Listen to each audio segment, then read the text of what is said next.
আজকের ভিডিওটা অন্যান্য ভিডিও থেকে একদমই আলাদা, কারণ এরকম ভিডিও আমি এর আগে কখনোই তৈরি করিনি। আজকের ভিডিওটা থাকছে বাসায় পড়ে থাকা ছোট্ট মিরর দিয়ে আমি ডিজাইন করে কি তৈরি করলাম। আসসালামু আলাইকুম, কেমন আছেন সবাই? আজকে আমি একটু অন্যরকম ভিডিও নিয়ে চলে এসেছি, কারণ এই মিররটা আমার বাসায় অনেক দিন যাবতই পড়েছিল। তাই ভাবছিলাম যে কিছু করা যাক, কিন্তু কি করব খুঁজে পাচ্ছিলাম না। হঠাৎই মাথায় আসে যে সবাই তো এরকম ক্লে দিয়ে অনেক কিছু তৈরি করে, তো আমি ভাবলাম যে আমিও একটু তৈরি করি, দেখি কেমন হয়। যদিও এটা আমার ফার্স্ট টাইম ছিল, জানি না কতটা ভালো হয়েছে, সেটা আপনারা সবাই কমেন্ট করে দেখে বলবেন। আমি ফার্স্টে আমার বোর্ডটাতে রং করে নিচ্ছিলাম, যদিও গোল্ডেন কালার ছিল, তারপরেও আমি গোল্ডেন কালারই দেই, কারণ আমার মনে হচ্ছিল অন্য কালার দিলে দেখতে ভালো লাগবে না।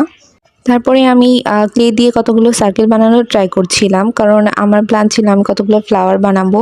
এইখানে আমি একটা কথা বলে রাখি, অনেকেই ভাবে যে ক্লে দিয়ে হয়তো, যেহেতু ক্লেগুলো ফার্স্টে নরম থাকে যার কারণে আঠা না দিলে হয়তো একদম আটকে যাবে, পরবর্তীতে আর খুলবে না। কিন্তু এই ভুলটা কেউই কখনো করবেন না, কারণ আঠা না দিলে পরবর্তীতে এটা শুকিয়ে যাওয়ার পর একদমই মানে খুলে খুলে যায়। এটা আমি এর আগেও মানে ট্রাই করেছিলাম, তখন দেখেছি, যার কারণে আমি এই ভুলটা দ্বিতীয়বার করতে চাইনি। তার ফার্স্টে থেকে আমি আঠা দিয়ে মানে লাগিয়ে নিয়েছিলাম, যাতে পরবর্তীতে আমাকে আগের মতো আর ভুল করতে না হয়।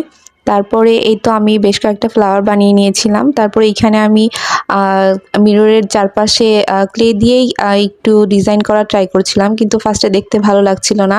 তারপরে আমি একটু অন্যরকম করার ট্রাই করি। এই তো এখন একটু কালারফুল লাগছিল। তারপরে ফ্লাওয়ারগুলো আমি চারপাশে লাগিয়ে দিই। এই তো দেখতে কেমন লাগছে অবশ্যই সবাই কমেন্ট করে জানাবেন। লাইক আর শেয়ার করতে ভুলবেন না। ভালো থাকবেন সবাই। আল্লাহ।